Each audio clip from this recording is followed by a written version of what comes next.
کہ ڈاکٹر قدیر خان نے کوئی نہیں کیا تو چائنیز نے پاکستان کو بم بنا کے دی. میری پوڈ کاسٹ آپ جو بات جہاں سے آغاز کیا تھا وہیں سے اگین کچھ خاص پوسٹس ہیں نہیں ہونی چاہیے وہاں پہ غیر مسلموں کو, لیکن جب پھر ایک ایسی انوائرمنٹ بنا دی جاتی ہے کہ اس کے بعد سے لے کر آج دن تک کوئی بھی شخص اگر وہ آپ کے ملک کا ہیرو ہے, جو بھی اچیومنٹس اس نے آپ کے ملک کے لیے کی ہیں, لیکن اس کا عقیدہ پہلے آ جاتا ہے جس کی وجہ سے اس کو ہیرو سے آپ ویلن بنا دیتے ہیں. اور سر ظفر اللہ کی بھی بات کر رہا ہوں میں, ڈاکٹر عبدالسلام کی بھی بات کر رہا ہوں میں, سیسل چودھری کی بھی بات کر رہا ہوں. تو یہ ہیروز ہیں ہمارے ملک کے, لیکن آپ نے میں دوسری بات ہی نہیں کروں, میں آپ کے ساتھ نہیں, آپ میرے ساتھ تو ہیں, لیکن اگین جب آپ کہتے ہیں نا کہ ایک دو سیٹس کے حوالے سے وہ ایک پورا مائنڈ سیٹ ہے پاکستان کے اندر جو کہتا ہے کہ تو وہ مائنڈ سیٹ تو کہتا ہے شیعہ بھی کافر ہے, وہ مائنڈ سیٹ تو یہ بھی کہتا ہے یہاں سنی شیعہ فسادات ہوئے ہیں, 30 سے 40 ہزار شیعہ قتل ہوئے ہیں اسٹیبلشمنٹ کی ناک کے نیچے. ضیاء الحق نے سپورٹ کیا ان جہادی تنظیموں کو جنہوں نے شیعہ کا قتل عام کیا, اسی لیے شیعہ اتنی نفرت کرتے ہیں. جب بھی اسٹیبلشمنٹ ان کو اپنے پاس بلاتی ہے وہ کہتے ہیں کہ یار ہم تو اسی نیریٹو پہ تھے جو آج آپ نے ایف اے ٹی ایف کے بعد اڈاپٹ کیا ہے. میں تو شیعہ علماء سے بھی ڈسکشن کرتا ہوں, جب وہ آرمی چیف کے سامنے بیٹھے ہوتے ہیں تو مجھے بتاتے ہیں کہ ہم نے کیا ڈسکشن کی. وہ ڈھکے کی چوٹ پہ کہتے ہیں کہ بھائی آپ جو باتیں کر رہے ہو یہ تو ہم اس وقت کرتے تھے جب ضیاء الحق جو ہے ہمارا قتل عام کروا رہا تھا, آج آپ نے ہمارا نیریٹو اڈاپٹ کیا.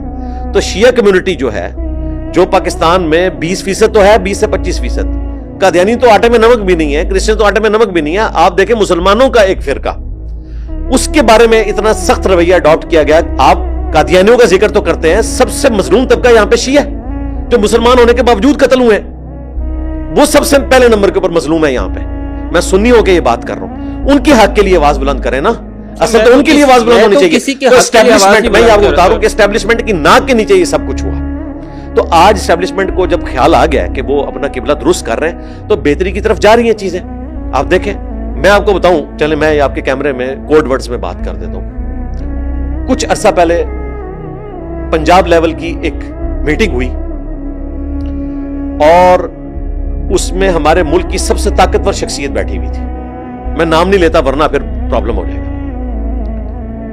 ہمارے پنجاب کے سب سے طاقتور بندے نے ان کے سامنے یہ مقدمہ رکھا. یہ جن دنوں یہ فسادات ہو رہے تھے نا کرسچنز کے پوائنٹ آف ویو سے اور قادیانیوں کے پوائنٹ آف ویو سے, وہ بات سٹارٹس کہاں سے ہونا شروع ہوئی تھی. تو وہاں پہ جو پنجاب کے سب سے طاقتور آدمی تھے انہوں نے پاکستان کے سب سے طاقتور آدمی کے سامنے یہ بات رکھی کہ سر ہمارا جو فلاں آفیسر تھا ہمارے ادارے کا تو وہ اس کمیونٹی سے تعلق رکھتا تھا جسے آئین میں کافر ڈکلیئر کیا گیا. تو اس کی وجہ سے مولوی جو ہے وہ آئے دن ہمارے ساتھ پھڈا کرتے تھے تو ہم نے اس کی ٹرانسفر کر دی. تو پاکستان کی سب سے طاقتور شخصیت نے اس میٹنگ میں انہیں کہا کہ تم نے ان مولویوں کے سر میں گولی کیوں نہیں اس وقت مار دی جو اس طرح کا فساد ملک میں کروانا چاہتے ہیں. یہ انہوں نے اپنے غصے کا اظہار کیا. مراد یہ ہے کہ ظاہر انہوں نے کروانا نہیں تھا, جوڈیشری کے تھرو ہی ہونا ہے. میں اس سے آپ کو بتا رہا ہوں کہ پاکستان میں جو سب سے طاقتور لوگ ہیں وہ کیا سوچتے ہیں ایسے لوگوں کے بارے میں جو پاکستان میں دنگا اور فساد کروانا چاہتے ہیں.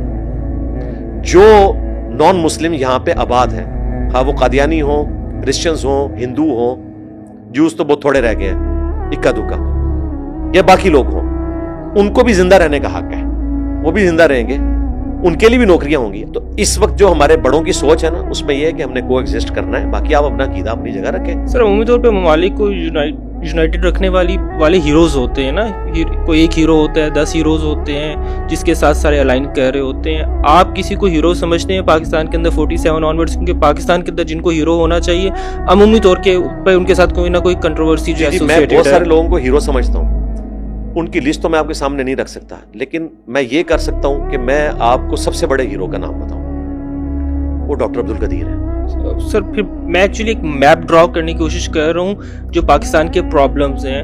آپ ان کو مانتے ہیں, میں بھی مانتا ہوں, بہت پاکستانی مانتے ہیں, لیکن آپ ہی کی اسٹیٹ نے ان کے سمیت کوئی ایک ایسا ہیرو نہیں چھوڑا پاکستان کے اندر جس کو کنٹروورشل نہ بنا دیا گیا ہو. کوئی ایک نام آپ اٹھا کے دیکھیں گے آپ کو کنٹروورشل, اور اسٹیٹ نے اس کو کنٹروورشل کیا, وہ نہیں ہوں گے بنے.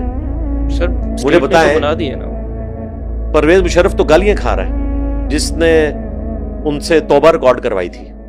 اسی وقت ڈاکٹر شاہد مسعود صاحب جن سے میں سخت اختلاف رکھتا ہوں, اس کے باوجود ان کی دلیری کو سلام ہے کہ انہوں نے اس رات جو پروگرام کیا تھا وہ آج بھی آپ لگا کے دیکھیں تو آپ کی آنکھوں سے آنسو روا ہو جائے. جو انہوں نے پاکستان کی پوری تاریخ بتائی تھی کہ آپ نے ان لوگوں سے معافیاں نہیں منگوائی ہیں اور آپ نے اس بندے سے معافی منگوائی ہے. اسٹیٹ نے منانے کی کوشش کی لیکن اسٹیٹ نے ان کو سب سے بڑا پاکستان کا انعام بھی دیا, نشان امتیاز. جس طرح نشان حیدر ہے فوج میں, اس طرح نشان امتیاز ہے تو ان کو ملا, ڈاکٹر سمر صاحب کو ملا.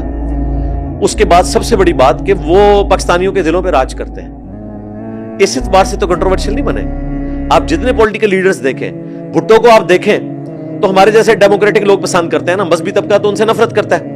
اسی طریقے سے نواز شریف صاحب کو دیکھیں تو باقی پارٹیوں سے نفرت کرتی ہیں. عمران خان صاحب کو دیکھیں تو جو مذہبی طبقہ ہے یا دوسری جماعتیں وہ ان سے نفرت کرتی ہیں. لیکن ڈاکٹر عبدالقدیر خان وہ ایک بندہ ہے, میں کہتا ہوں محمد علی جناح اور ڈاکٹر اقبال کے بعد اگر کوئی تیسرا بندہ ایسا ہے نا جس پہ پوری نیشن ناز کرتی ہے اور ایگری ہے باوجود اس کے کہ ہماری اسٹیٹ نے اس کے ساتھ زیادتی بھی کی ہو, تو ڈاکٹر عبدالقدیر خان ہے. سر میں تھوڑا سا ڈس ایگری کروں گا کیونکہ ظاہر گروپس ہیں پاکستان کو, آپ ایک نیشن کے میں بتا دیتا ہوں, ابھی بتا دیتا ہوں. سر میری پوڈ کاسٹ کے اندر ڈاکٹر پرویز ہود بھائی نے, جن کو ماننے والے بھی اچھے خاصے, ان کی بھی اچھی خاصی فالوئنگ ہے, انہوں نے کہا کہ ڈاکٹر قدیر خان نے کوئی نہیں کیا تو چائنیز نے پاکستان کو بم بنا کے دی. میری پوڈ کاسٹ کے اندر میں آپ کو لنک بھیج دوں گا, انہوں نے بنا کے دیا, ان کا کوئی کام نہیں ہے. بھائی کی بڑی رسپیکٹ کرتا ہوں اور میں ان سے ایکسپیکٹ نہیں کر رہا تھا کہ وہ یہ بات کرتے ہیں.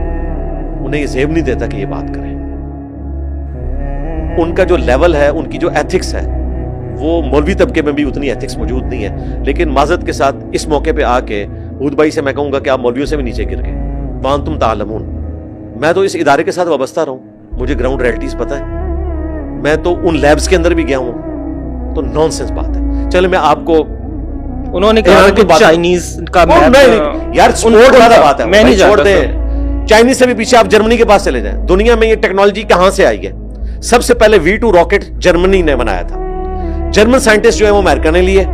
1.5 لاکھ بندہ انہوں نے مینہٹن پروجیکٹ کے اندر بھرتی کیا اور ایٹم بم بنا دیا, اور اس کا تجربہ پریکٹیکلی بھی کر کے انسانیت کو انہوں نے مارا.